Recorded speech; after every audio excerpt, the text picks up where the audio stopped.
Welcome. Give everybody about 2 or 3 minutes here. We will get started here on a warm Florida Tuesday afternoon.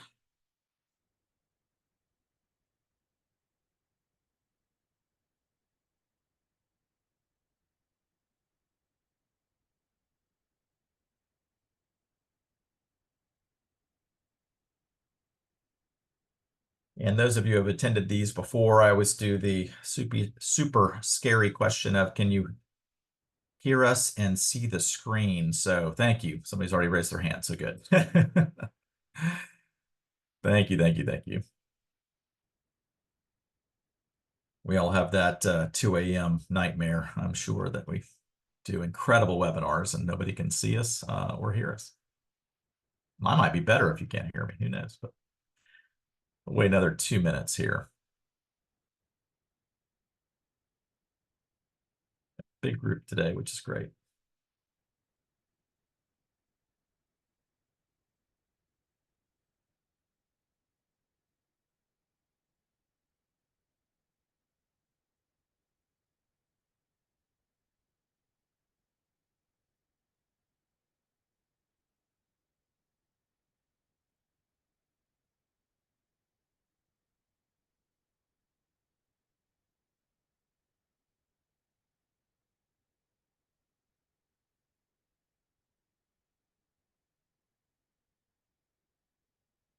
Welcome, welcome. So I'm going to go ahead and get started here. So I am Brian Klontz, president of Charitable Solutions. We started this webinar series back in the sort of darkest COVID times. I think we started maybe in May of 2020, and we thought this would be a thing to be able to reach out and socialize as best we could and share some content and things we were seeing on the charitable planning front. And my original idea was 4 to 6 months and would probably run out of topics. And here we are over 4 years later. So you can't make that up. But this one is a very timely topic. So harnessing the practical power of generative AI in gift planning.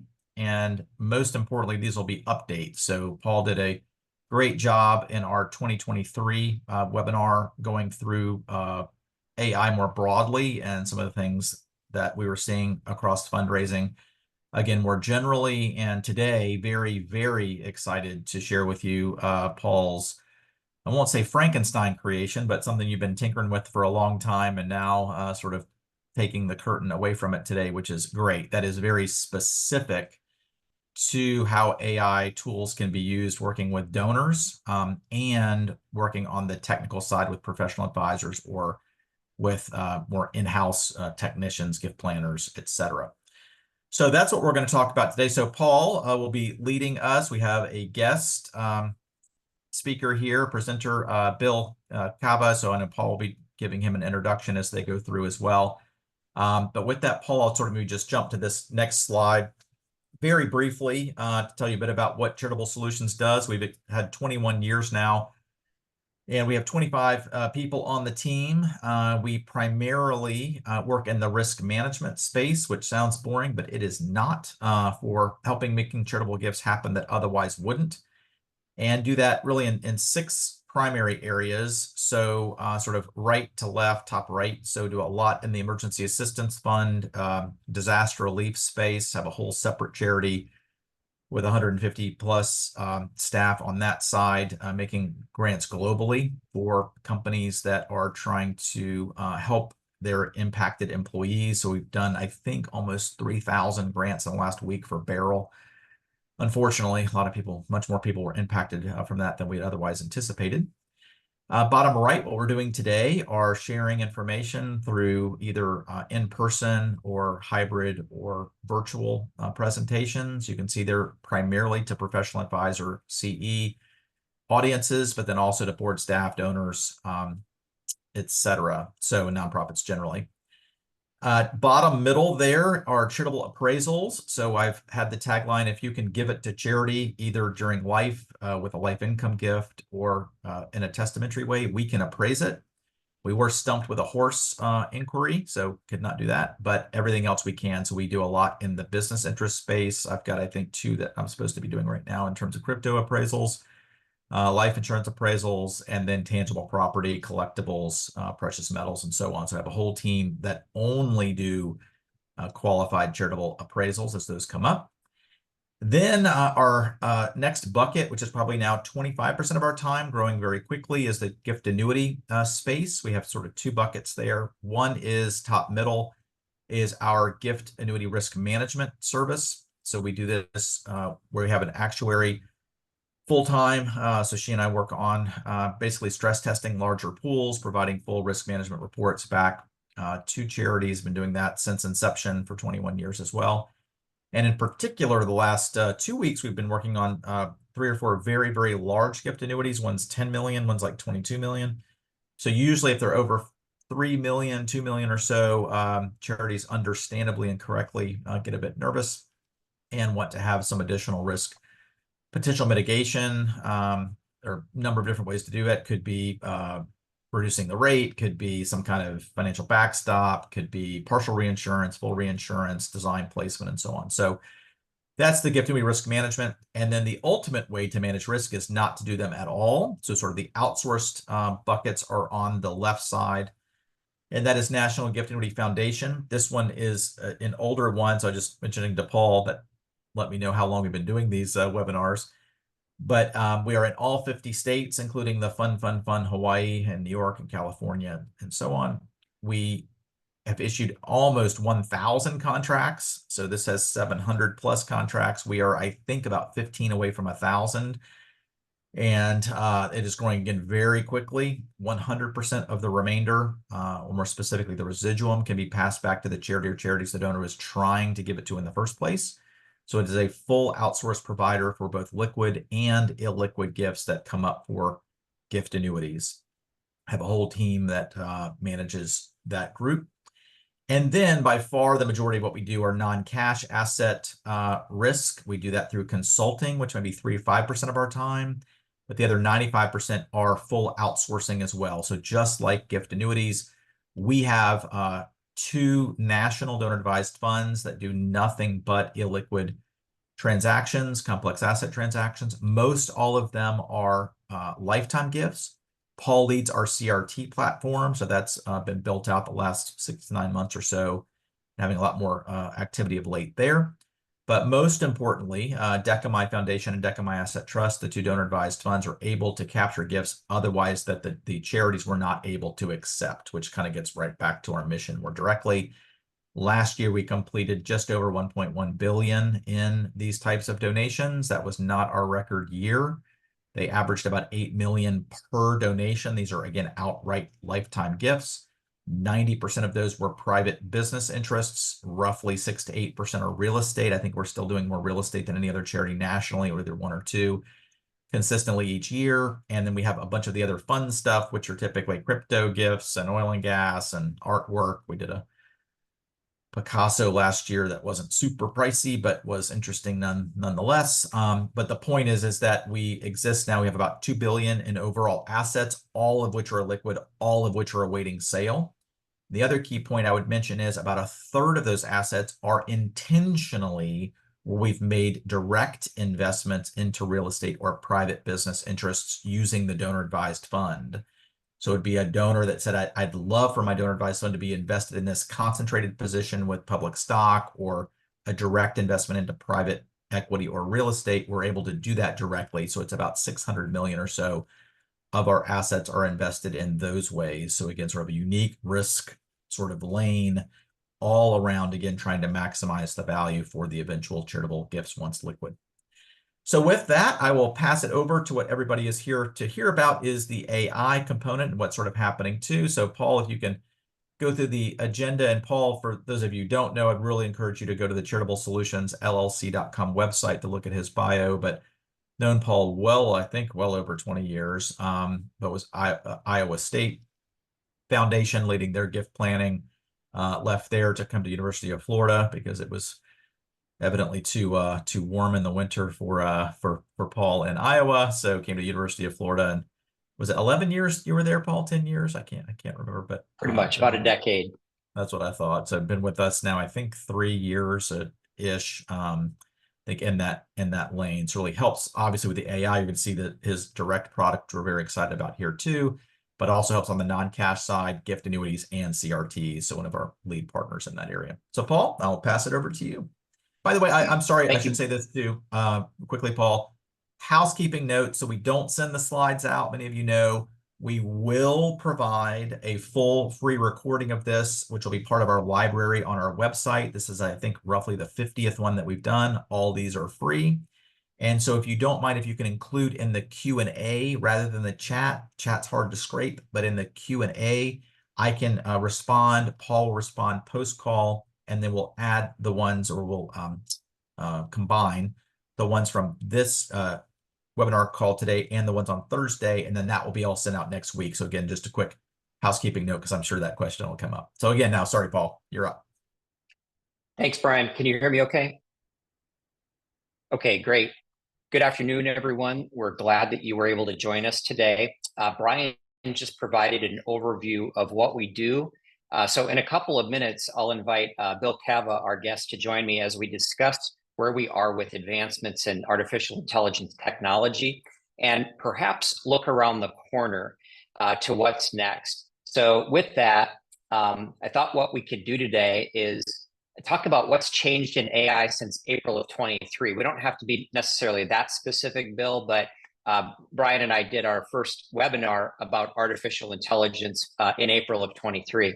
In fact, I went back and listened to it last night, and I was kind of amused at how we were blown away at the AI technology that we're now kind of almost taking for granted and using every day in our work. We're going to talk a little bit about how generative AI actually works, the mechanics of it, and then we'll do a brief demo of two tools that we've been developing through Bill's help, and then also talk about other AI tools that are out there, not just promoting our own tools and our own ideas, but other AI tools that you can implement into the work that you do. And then you can't have a conversation, I don't think, about AI without considering the ethical use of artificial intelligence, most importantly, data protection and compliance. And then whatever time that we have left, we'll have Q&A. I think that, Brian may have mentioned this already, but he typically tries to answer questions real time. But if we can't get to them, we'll actually send out, when we send out our final email, we'll have all of the Q&A in there. So with that, let's talk about what has changed since April of 23, when we first talked about artificial intelligence on our platform. What you're finding is the usage of artificial intelligence among knowledge workers has nearly doubled just in the last 15 months or whatever that was.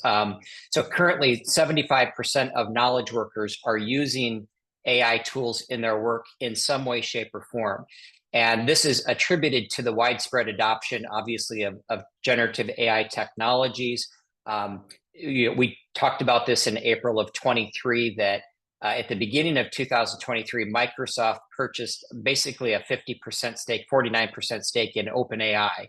So Microsoft is definitely one of the leaders leading the way here in Gen AI. But the primary uses among knowledge workers really include things like automating repetitive tasks, enhancing creativity. Maybe you use it to write an email coherently. I do that all the time, and I've been doing that now almost for 2 years with generative AI, things like that, really boosting your productivity.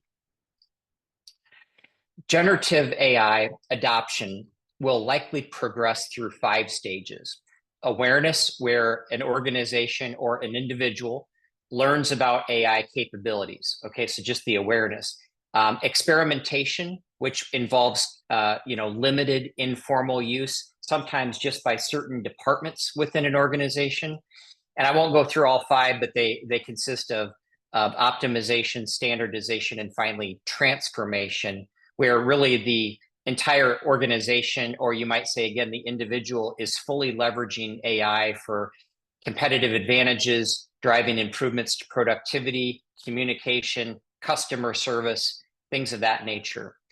Most organizations and probably individuals are likely still in the experimental stage of adopting generative AI. So this phase involves a few select teams at an organization, again, actively testing and using the generative AI tools, focusing on really building AI literacy within your organization. And really, I would say, still exploring potential use cases and applications for AI and how it's actually going to work within the enterprise. Now, regardless of where you are along that continuum, I hope that for most of you, we get past the idea of maybe fearing AI.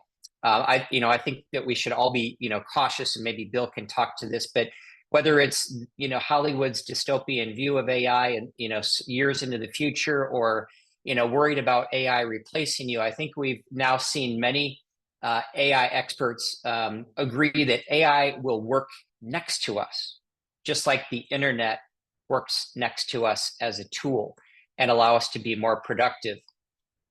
Some of the product enhancements since April of 2023 that have been noticeable to me, and I'll turn to you in just a second here, Bill, but one of the most visible advancements in AI are really chatbots and virtual assistants. These tools are designed to understand and respond to human language, making our interaction with technology more natural and efficient. And so obviously the most well-known example of that is ChatGPT from OpenAI. Some of you are probably using Google Assistant.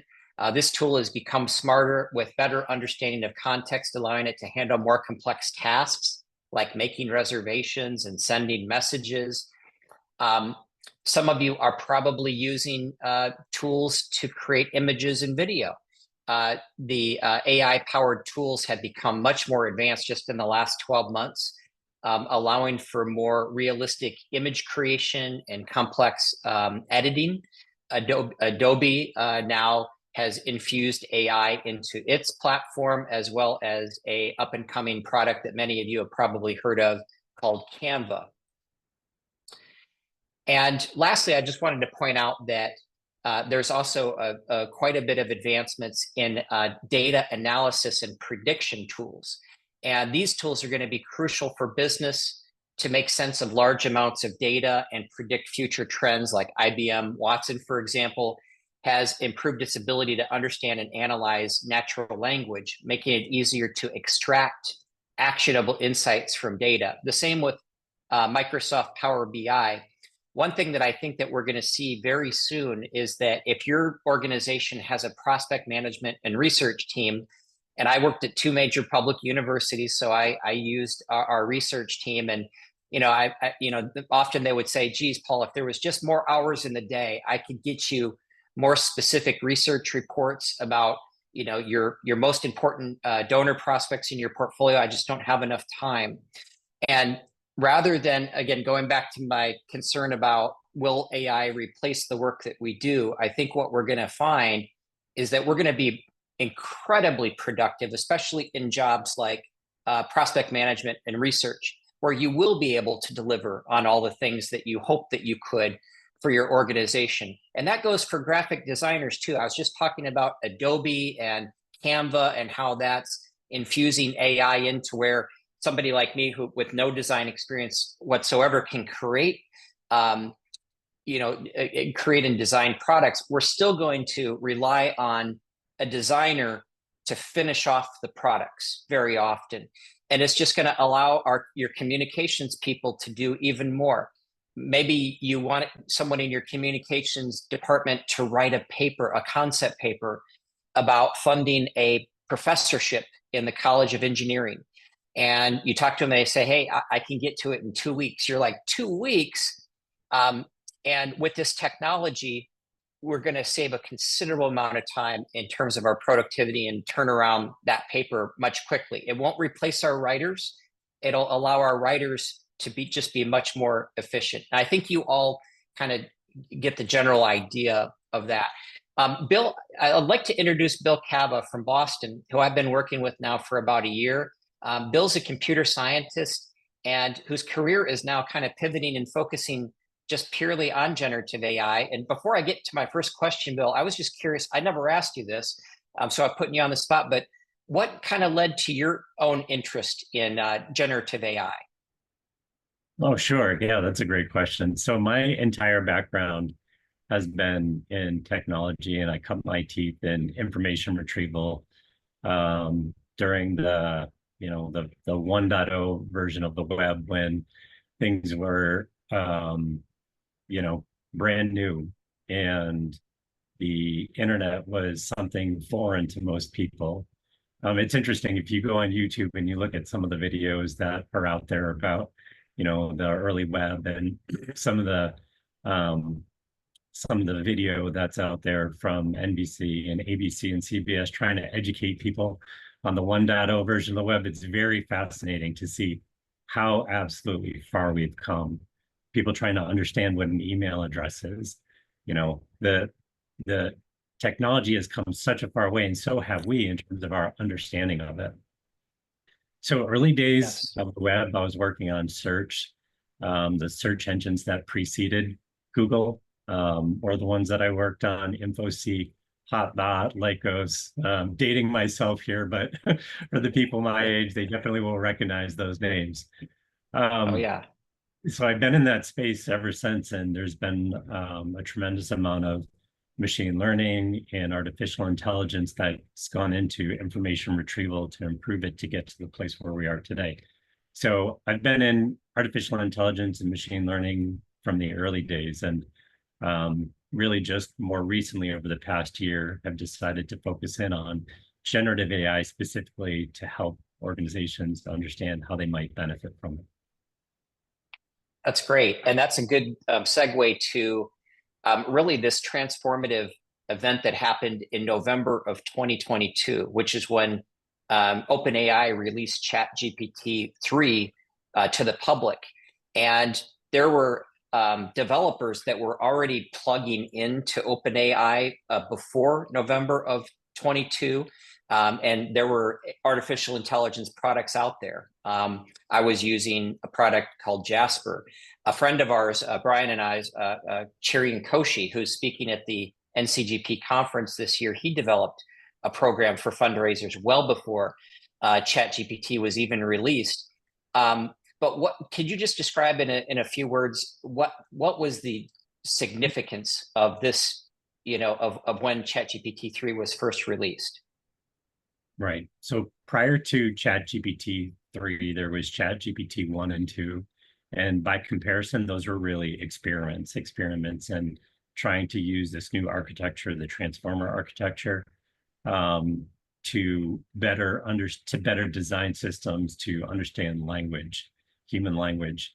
And with GPT-3, the thing that was transformative and fundamentally changed the game was, well, I would say a few things. First, it was the scale of the data that it was trained on. It was one of the largest models created at its time. And as a result, it went beyond the original use case that it was designed for.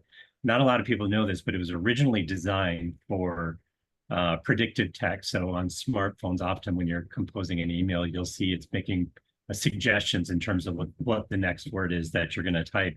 So predictive text was the primary use case for these models. But what they found was that by training these models on more and more data, that it was actually able to go beyond just text prediction and able to perform tasks like question answering. So it was an emergent behavior. It wasn't expected. It wasn't what the system was designed for. And fundamentally, that was a very, very transformative moment when that emergent behavior became apparent and people realized, wow, something is happening here. These systems can go far beyond just predictive text and can actually answer questions and reason. That's great. Now, we hear a lot of these words out there, and it doesn't matter how many times I read what the definition is of these words are, sometimes they go over my head, but we don't have to go through all these, Bill, but I was just wondering if we maybe could pick out a couple. Like you mentioned, you've been involved in machine learning for a while. Can you give us a quick overview of what machine learning means? Sure, yeah. Machine learning is a subset of a broader category of artificial intelligence that's specifically focused on teaching computers to learn from data. There are two types, broad speaking, categories of machine learning algorithms, those that have effectively, they're referred to as supervised learning algorithms, and those that are referred to as unsupervised. And there are two categories that effectively train systems on how to learn from data, the data that's available. The thing that I would highlight here is with regards to GPT. I kind of referred to the transformer architecture earlier. I'll describe what GPT is more specifically. The G stands for generative, as you can see on the screen, and it refers to the model's ability to create or produce, generate new text or content generally. So now you're starting to see systems generating videos, movies, images. The P stands for pre-trained, which just means that the model has been trained on a very, very wide range of text, typically text and media found on the internet. And the T stands for transformer. And this is the, as I mentioned, the model or the architecture that it's using to process information. So GPT was first created by this company, OpenAI, and the product that they created with GPT is ChatGPT. So ChatGPT is a product that uses the GPT model. And what was transformative about ChatGPT, it was the first model that was made available to the public via an easy-to-use conversational interface. So prior to ChatGPT, you could access these GPT models, but you had to be somewhat of a developer. You had to know how to call out to APIs. You had to know the structure and the syntax of prompts. But with ChatGPT, for all those who have used it, you know that it's a simple, easy to use conversational interface. You can just go in, just type your question, and you get your response back. The thing that I would highlight here, lastly, is around large language models. So GPT is just a type of a large language model. There are other large language models out there that use different architectures, but GPT is just one large language model from OpenAI. And the last thing I'll just highlight around prompt engineering, actually, I referred to, earlier, the fact that earlier models required some technical sophistication in terms of how you instructed the large language models to produce text. That's referred to as prompt engineering. With ChatGPT, one of the things that's different and transformative here is that you really, while there is some value in knowing how to prompt ChatGPT through the text and the instructions that you're providing, it's doing a much better job over time in terms of trying to understand what your intention is, so you don't have to be a prompt engineering expert. So originally what people thought might be a career unto itself around prompt engineering is becoming less of a thing as the models are becoming better at deriving what we are trying to express, what our intentions are through what we're trying to express. That's a great point, Bill, and it's a good segue into a demo of the tools that we're developing, because we are, at least with the first one that we're going to showcase, we're trying to make it easy for the user to prompt exactly what they're looking for, right? By allowing Max to be able to ask specific questions to the user. So in many cases, we are using prompt engineering in that way, correct? Underlying, absolutely, yeah. Okay, great. Bill, we'll come back to you shortly, but I wanted to transition to a quick demo of the tools that we've developed that are ready for use and kind of at the 1.0 stage. We'll continue. If you are a member of the workstation, you're already familiar with the second tool that we're going to showcase today, Frank. And Brian, please chime in as we go through the demo. Just to give you a quick background of the first one here, Max. Excited to introduce you to Max. Is our cutting edge AI estate and gift planning assistant.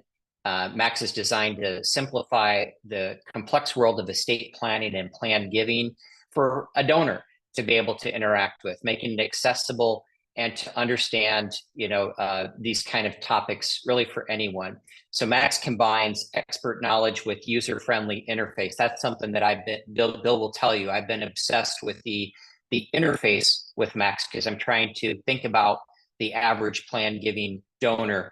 And when you think about the average plan giving donor, let's just use the age of 70. Okay, which to me doesn't sound that old. To maybe to some of you that sounds like an older person, but remember that at the dawn of the internet, 30 years ago, that individual would have only been 40 years old. So anybody who's 70, even older than 70, throughout their career, the second half of their career, they were exposed to the advancements of Web 1.0 that Bill mentioned, all the way to Web 2.0 and now into Web 3.0. So I don't think we're going to have a problem with your average plan giving donor getting comfortable with with interacting more so with web tools like generative AI that we see. But the user interface has really been important to me. Some of you may remember this tool that Microsoft rolled out probably 15 years ago, maybe longer, maybe 20 years ago. And I think that what people are going to want to have in their experience when they come to your plan giving website is it's going to be great that they have tools there, different widgets, different AI types of tools, videos. Many of you probably have videos on your websites. And I think what we're going to find is that no matter where AI takes us, your plan giving donors are still going to want to come to a plan giving website. They're going to want to read a little bit about different plan giving vehicles. That's good news for our friends who produce these websites for our organizations. And I believe that to be true, because if that wasn't true, then the websites already would just be pure videos, because a lot of our plan giving websites now are infused with videos. And really what the videos are is just a video version of what you're reading in the article. But the moment that the donor finds information on your plan giving website intriguing, let's say they're reading about CGAs, they begin to apply it to their own personal situation. So let's say they're reading an article on CGAs, and this person might say, I wonder if I can donate my rental property that I've owned to, that I could use that to replace my income with the thing called a gift annuity. And at that moment in time, your website is unlikely to have that level of specificity. No matter how big your website is, it's never going to be able to account for the combination, all the various combinations of assets and methods of making those gifts. And nor would you want a big clunky website like that. So what I think we're going to see is websites continue to become more minimalistic, and for the user to be able to interact with a generative AI tool to get specific answers pertaining to their situation. Because there's a gap between when the donor is still in the exploratory phase or the educational process, maybe on your website, and by the time they actually raise their hand. And we're trying to bridge that gap, allowing users to interact with your website so they can get answers more quicker, and then communicate with your plan giving office quicker as well. So with that, I'm going to try to switch over here, see how well that this works. And Bill, can you see that screen okay? I can. Yes. Okay, great. And Bill, feel free to chime in here. Again, what you're looking at here is that Max is a tool that could live literally on any page on your plan giving site, or any site for that matter. Or it could be on a landing page, and that's how we've got it demoed here for today. So basically, you would see maybe an image or a banner of "Have more questions about charitable gift annuities? Ask Max." And then you click on Max, and then you have to kind of use your imagination with this landing page, where you have kind of your own branded colors and logos and everything like that, your own organization's contact information. And what we wanted to do is, anybody could go to OpenAI, or they could go to Perplexity or Google Gemini, and they could do research, right? If I'm a donor. But again, remember who our audience is, and we want to make the process as easy for them as possible. So you see on the right-hand side, I'm Max. I'm your virtual advisor here to assist you with tax law, finance-related topics. Let's get started. What might you be interested in? And we'll just run through a quick one here. Since we'll probably do charitable planning for Max, maybe we'll do, or for Frank, we'll do maybe a estate planning topic here for Max. And how this interface works is that we want to start by asking you a few questions to provide you more personal information. Is that okay? And at any time, it's fine for the donor to say no. Okay, well, what can I assist you with? Or if the user is amenable to it, we're going to take them through the process. We're going to ask them for their first name so that we can have a conversation with them, but we don't really know what their identity is. I've got some pre-filled ones in here. So we'll say Eric, and Eric lives in California. And now we want to ask you more specific questions about the topic that you selected. In Eric's case, it was more about estate planning than it was about charitable planning per se. So let's get started. Do you have a last will or trust, or would you like some guidance on where to begin? Again, these are just some things that I've already had pre-filled in and testing before. Yes, I have a will, but it's very old. Are there particular assets that you're concerned about in the estate plan? My TI CREF. And, would you like to learn more about estate taxes? They can be complex, sure. And what else would you want to learn about preparing for your estate plan? Basically, just give me some ideas on where to get started. And so then at that point, Max goes to work.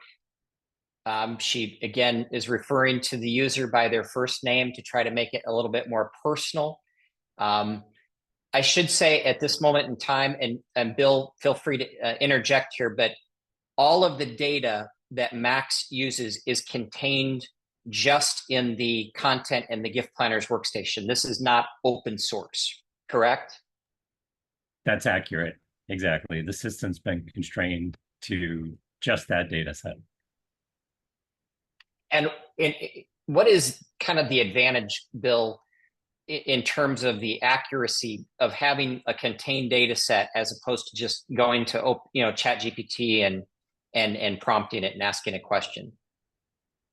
Yeah, one of the challenges that you may face when you're using a system like OpenAI, and if you use ChatGPT from OpenAI, you'll actually see the disclaimer right on the website that it says that the answers might not be accurate.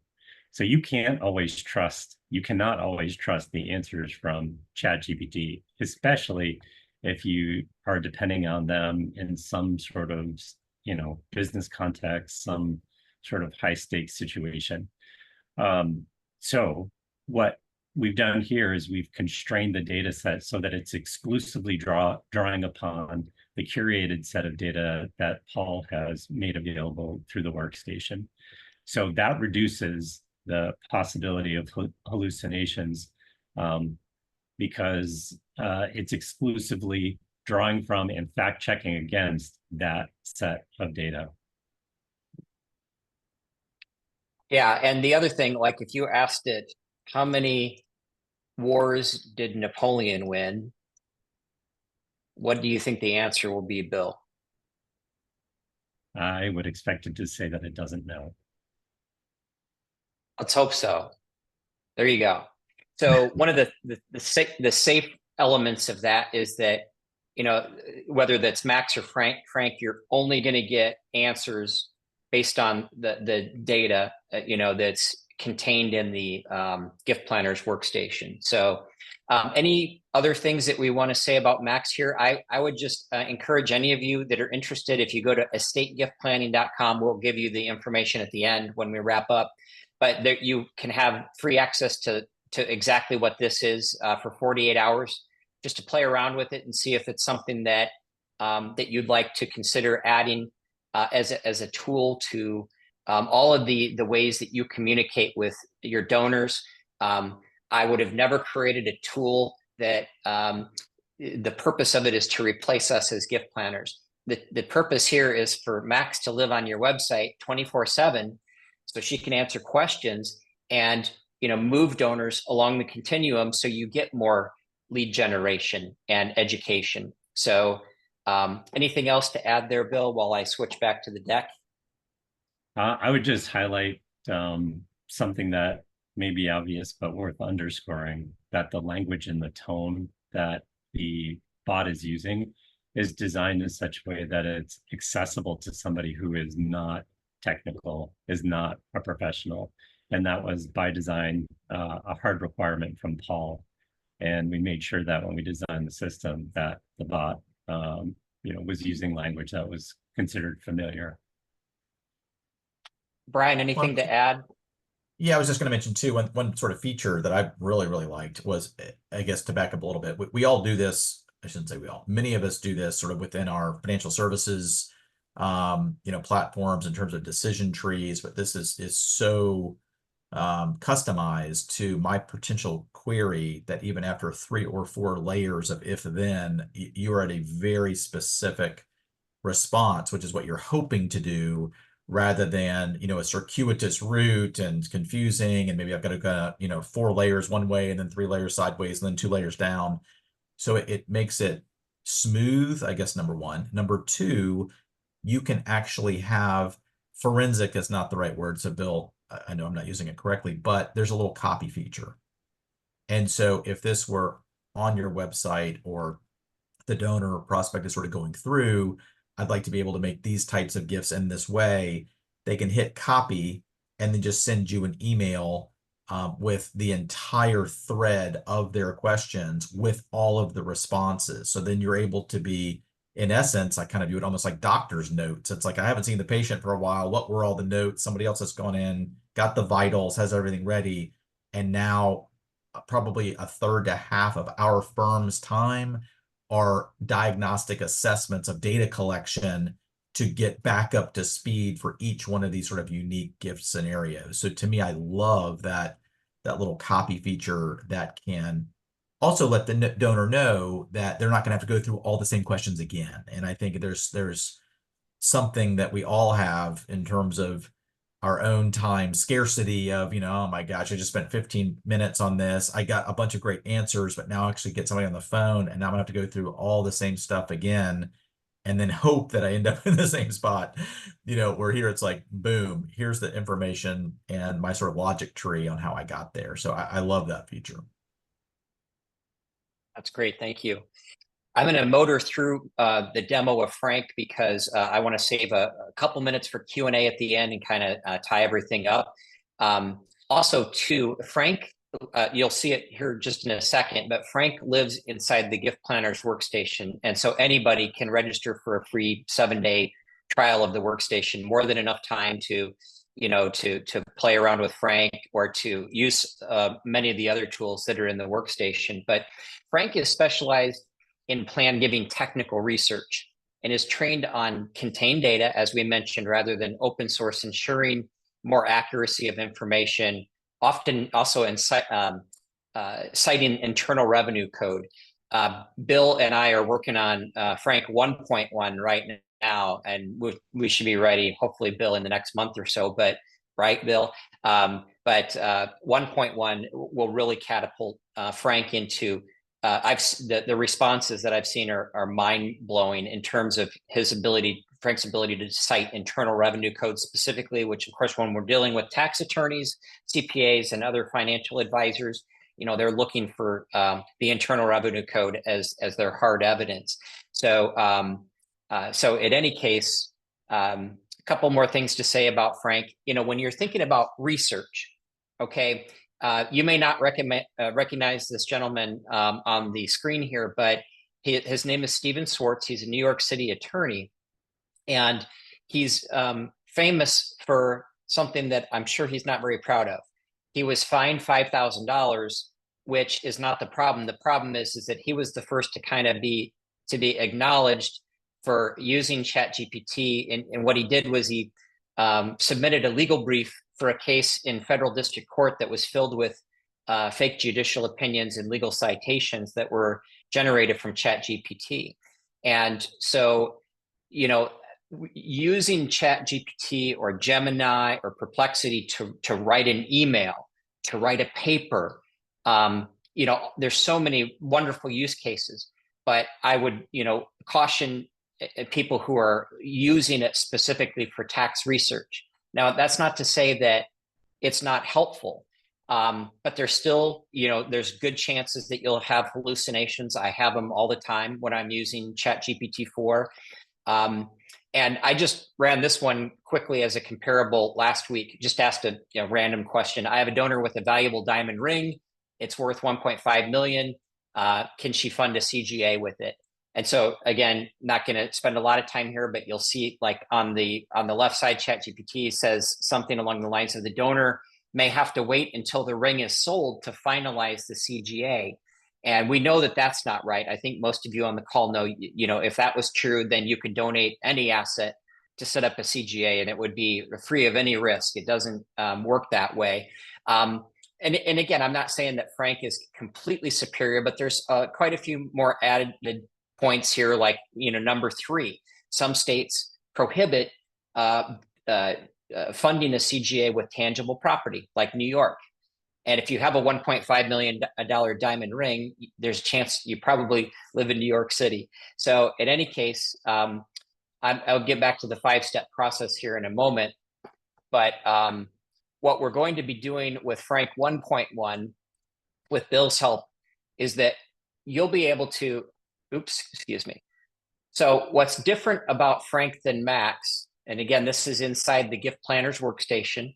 And again, I won't go through all the tutorials here. I'll let anyone who wants to do a 7-day demo go in and do it yourself.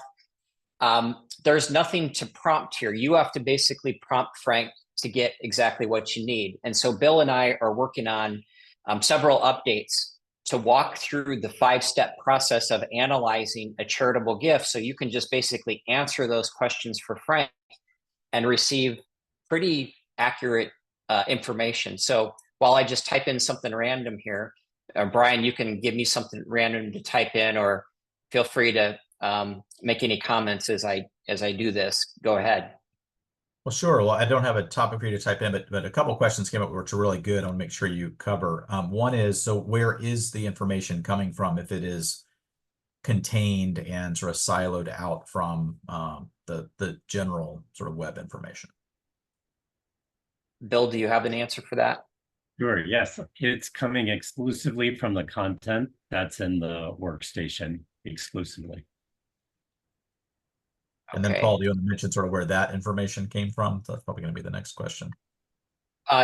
Well, several things. One is that for years, every time I would get an answer to something that I knew wasn't in this collective body of information, that I knew that I would have invariably a very esoteric thing come up, and then it would come up again a year later, right? And you have to go back and ask you have to go back to Russ Willis or somebody like that to get the same question. So as I started getting those questions, I started putting them into a library, writing articles even on them. And then Brian was generous enough to provide his most recent updated book, which was just an absolute game changer as well. And we're going to continue to get more content from professionals in the industry. Dr. James has already given us consent. We have a really cool idea for Dr. James content for donor strategy. So we're really excited about the future of where that content is going. So just to finish my prompt here, I have a client who has a $3 million IRA. She'd like to leave it or passing to her 2 adult daughters, okay, in a CRT.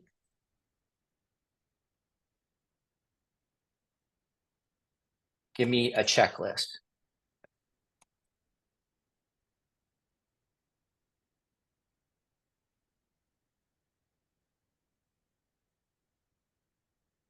And so again, if you've interacted with generative AI, it's not going to necessarily blow your socks off, but when we get to Frank 1.1, you don't see a ton. You do see some Internal Revenue Code citations here. But when we get to 1.1, you're going to see a lot of them. And the other cool thing about Frank that's a little bit different from Max is that because Frank lives inside the Gift Planner's workstation, you can actually just go and reference the articles that he's citing from. So if it's kind of like a very incredible search feature, if you will. So if you just wanted to go read the articles old school, then you could absolutely go in there and do that. So that's Frank. And I guess with the 10 minutes left, Brian will kind of bring this in for a landing, but appreciate everyone kind of sitting through those demos. This is the 5-step process for analyzing a gift. This is something that I'd put together years ago. Many of you probably have your own kind of approach to this, but what it's going to do is it's going to allow Frank to ask the gift planner or the attorney or other advisor each one of these questions about the scenario. So you don't even have to think about your prompt. So the information that you'll get is lightning quick. Now, there are other AI tools out there, and there are tools coming. Primarily, if you're just interested in using ChatGPT, again, outside of using it for research, again, if you use it for research, there should be a big caveat there. But you can use it to proofread, to draft emails, summarize large text. When Russ Willis sent us the proposed regs for donor advised funds, I uploaded it to ChatGPT-4 and asked for a summary. I didn't have a couple hours to read all of it. Incredibly helpful. And so I encourage you to just go out there and use the free versions. For those of you who are attorneys or CPAs and you use Thomson Reuters product Westlaw, I believe that Bloomberg is also doing this as well. They are incorporating AI into their tools. And I was a user of Westlaw for many years, especially when I was getting my master's in tax and financial planning. And it was very hard to find information. And one of the things that the tool does more than anything is it's an amazing search tool. So if you're looking for specific cases or specific scenarios, you're going to find them right away. And that's also holds true in the workstation as well. These are some of the other tools out there. I bet many of you on the call are using them. On the left-hand side, the majority of those are large language models. Do I get that right, Bill? Yes. LLMs. And except for Copilot, which is technically, infused with OpenAI, of course. But many people on the call are probably already starting to experiment with Copilot. And then on the right-hand side are other various tools that I've used over the years. Synthesia is a great video generation tool, free on our website. We have development officer training videos that anybody can come use anytime. We develop them through Synthesia. The quality is incredible. Grammarly, I would bet many of you probably use Grammarly. What's around the corner? There's a lot of talk right now about artificial intelligent agents. And these agents are going to live inside of operating systems like Microsoft, Apple, Amazon, Google, what have you. And you will be able to it'll be able to do a lot of things within that system for you. You can see the cartoon here. It's going to be a profound upgrade. It's not going to be artificial general intelligence yet, but this will be kind of the next iteration. Bill, do you know much about these AI agents in a word or two? Could you describe them? Sure. In the same way that you can use ChatGPT to get answers, agents allow systems like ChatGPT to communicate with other systems like ChatGPT. So you could ask your agent to perform a task that requires multiple steps to accomplish, and that agent is going to go off and talk to other agents, and they're going to collaborate to achieve the goal that you presented. Great. And ARK Invest is really predicting that AI facilitated consumption will be maybe as much as 8 trillion by the end of this decade. And I think that what we'll see is just the adoption of generative AI, and the ability to have these tools like in everything, like your plan giving website, for instance.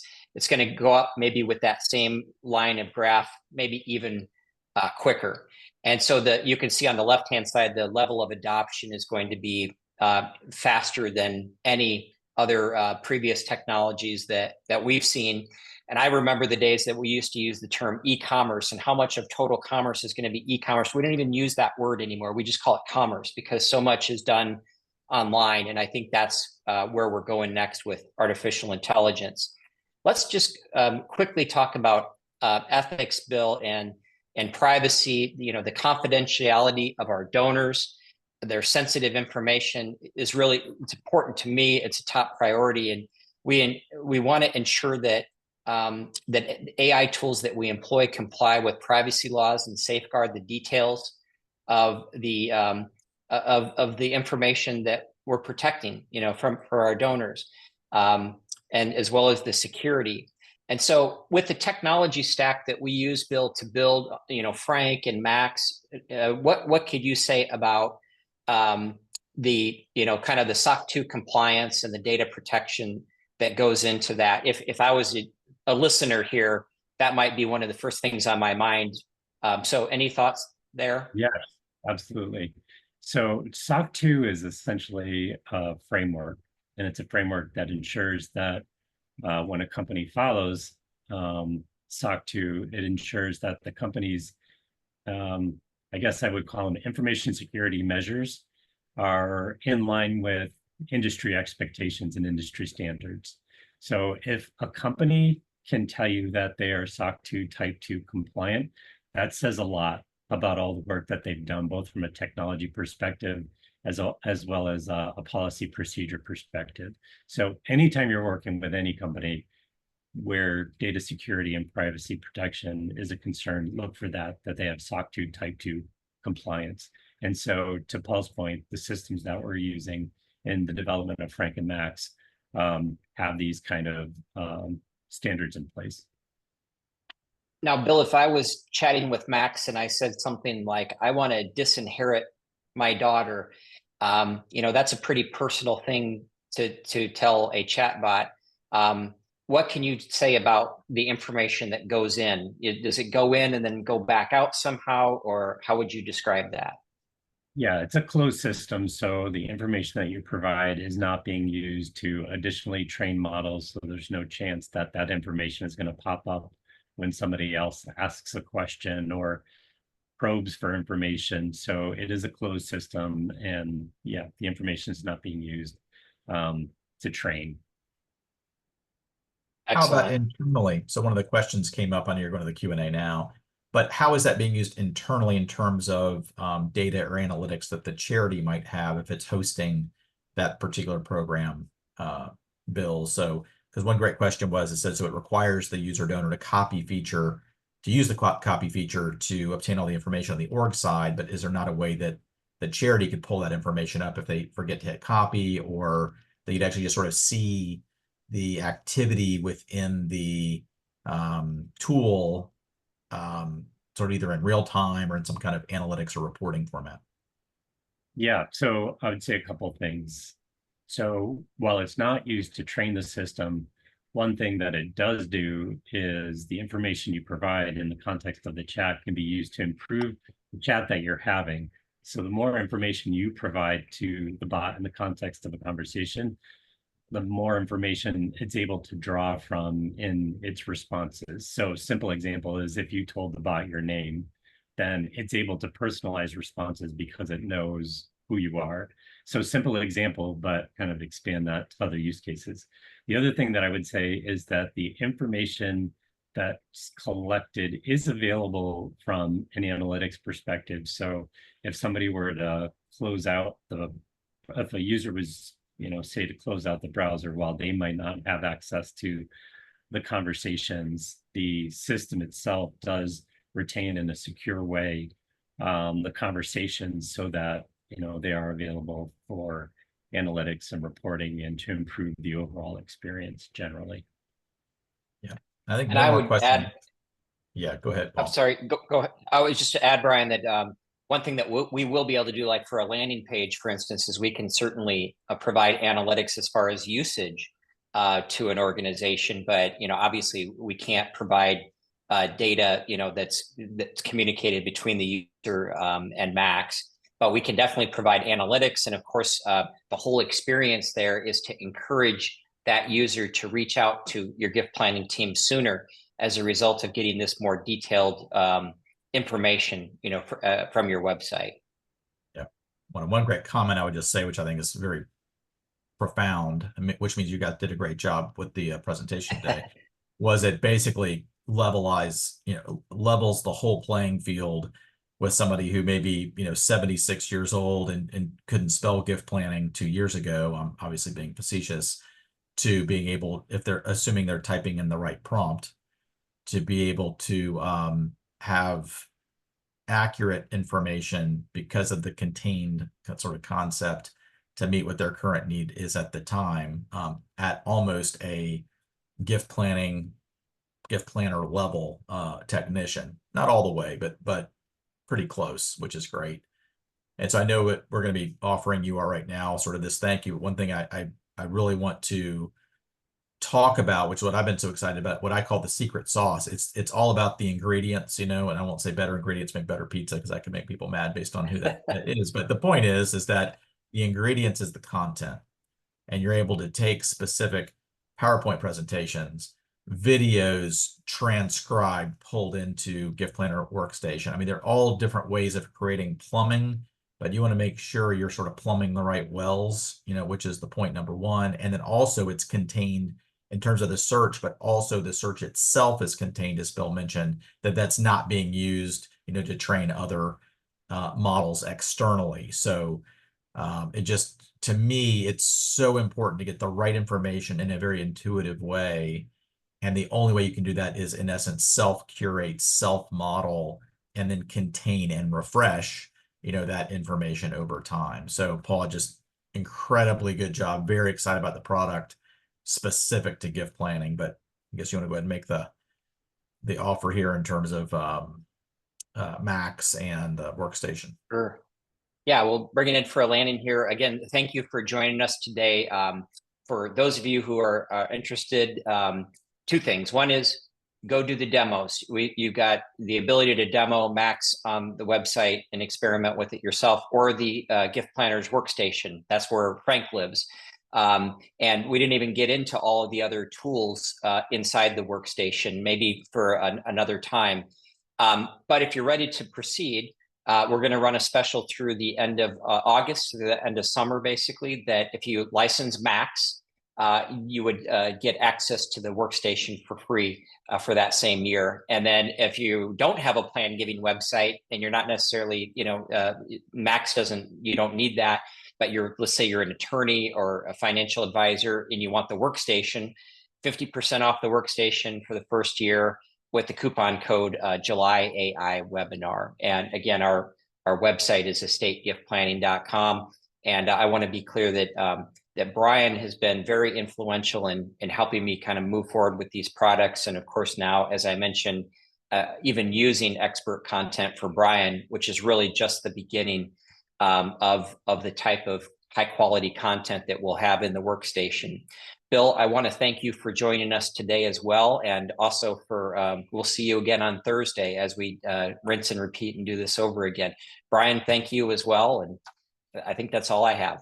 That's a great job, guys. Yeah, covering a pretty broad and deep topic, to be sure. But we do hope this is helpful. You guys can use some tools, see if you like it, don't like it. But we're really just trying to basically get it out there and then start the whip of iterative improvement, just like generative AI. That's the whole point. So doing the same thing with the tool. Guys, thanks so much. Everybody have a great day. And if we can do anything at all, let us know. Thanks. Thank you. Thank you.